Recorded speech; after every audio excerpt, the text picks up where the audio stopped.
안녕하세요. 오늘 우리는 중국 증시의 상승이 한국 경제에 미치는 영향을 살펴보겠습니다.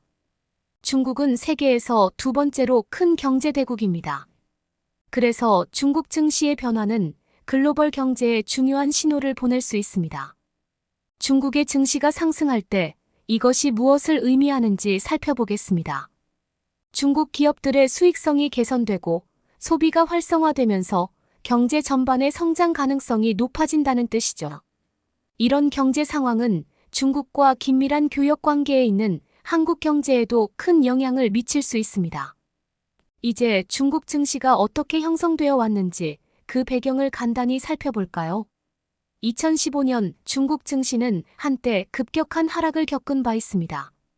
당시 많은 글로벌 투자자들이 우려했지만 시간이 지나면서 증시는 서서히 회복됐죠. 이 과정에서 중국 증시가 세계 경제에 미치는 영향력을 체감할 수 있었습니다. 최근 중국 증시는 다시 상승세를 보이고 있습니다. 특히 전기차, 첨단 기술 등 주요 산업이 주도하는 이 상승은 글로벌 경제에 긍정적인 신호를 보내고 있습니다. 이러한 상승이 한국 경제에 어떤 영향을 미칠지 이제 구체적으로 살펴보겠습니다. 한국과 중국의 경제적 관계는 매우 깊습니다.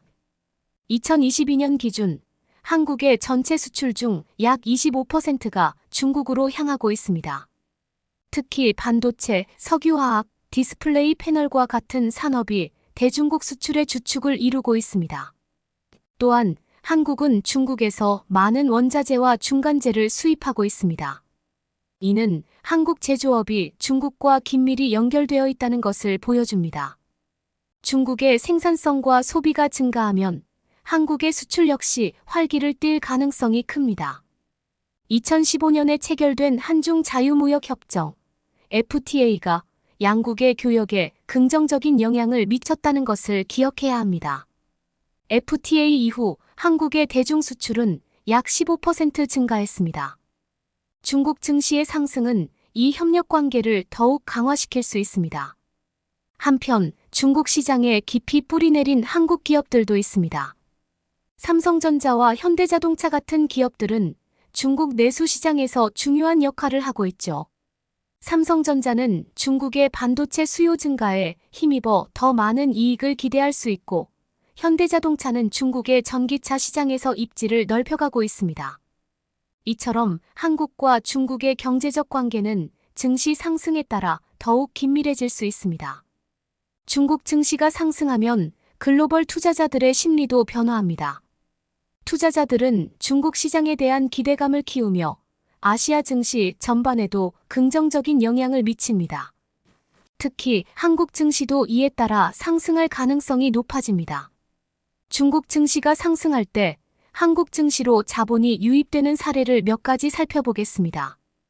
예를 들어 삼성전자나 SK하이닉스 같은 반도체 기업들은 중국과 밀접한 관계를 맺고 있기 때문에 중국 증시가 오르면 이들 기업의 주가에도 긍정적인 영향을 미치죠.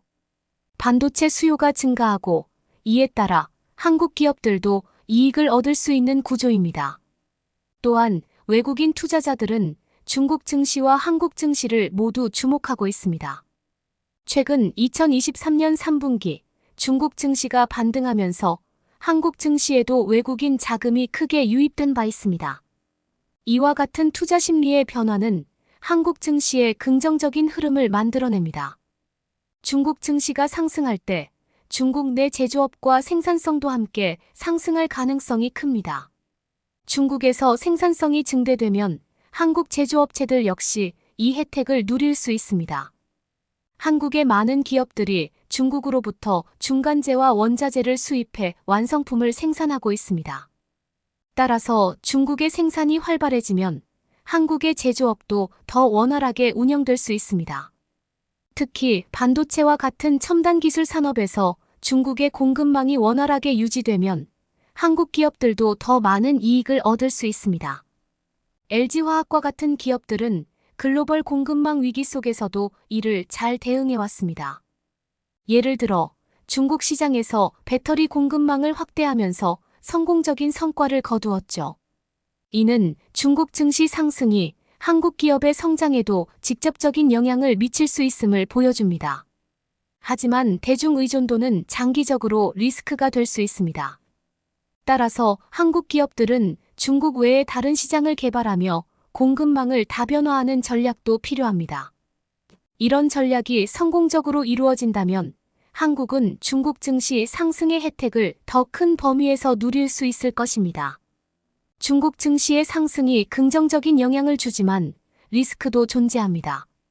중국 증시가 급격하게 상승할 때는 버블 형성의 위험도 함께 존재하죠. 과거 일본의 자산버블 사례를 떠올려 볼 필요가 있습니다. 증시가 지나치게 급등할 경우 이는 거품이 될 수 있고 한번 꺼지면 경제 전반에 큰 타격을 줄 수 있습니다. 따라서 한국도 이러한 가능성을 주시해야 합니다. 또한 한국 기업들은 중국 의존도를 줄이는 전략을 꾸준히 이어가야 합니다. 예를 들어 삼성전자와 같은 기업은 글로벌 시장 다변화를 통해 중국 경제가 둔화될 때 발생할 수 있는 리스크를 관리하고 있습니다. 특히 미국, 유럽, 동남아시아 등 다양한 시장에서 기회를 찾아야 합니다. 중국 경제가 구조적으로 직면한 문제들도 있습니다. 인구 감소와 부동산 시장의 불안정성 등이 중국 경제의 장기적 성장을 위협할 수 있죠. 따라서 한국은 중국 경제의 구조적 문제를 고려하면서 리스크 관리에 신경을 써야 합니다. 중국 증시의 상승은 한국 경제에 많은 긍정적인 영향을 미칠 수 있습니다. 수출 증가, 투자 심리 개선, 공급망 활성화 등의 기회를 제공합니다. 하지만 한국은 중국 경제에 대한 의존도를 줄이고 글로벌 경제에서 독립적인 입지를 구축해야 합니다. 이를 위해서는 다른 시장으로의 다변화가 필수적입니다. 동남아시아, 유럽, 북미 시장으로의 확장이 필요합니다. 다변화를 통해 한국 경제는 더 안정적이고 지속 가능한 성장을 이룰 수 있습니다. 미래를 바라볼 때 중국 증시 상승이 한국 경제에 새로운 기회를 제공할 수 있음을 기억해야 합니다. 그러나 동시에 그 안에 숨어 있는 리스크도 철저히 관리해야 하죠. 그럼에도 불구하고 중국 증시의 상승은 한국에게 무시할 수 없는 중요한 경제적 사건입니다.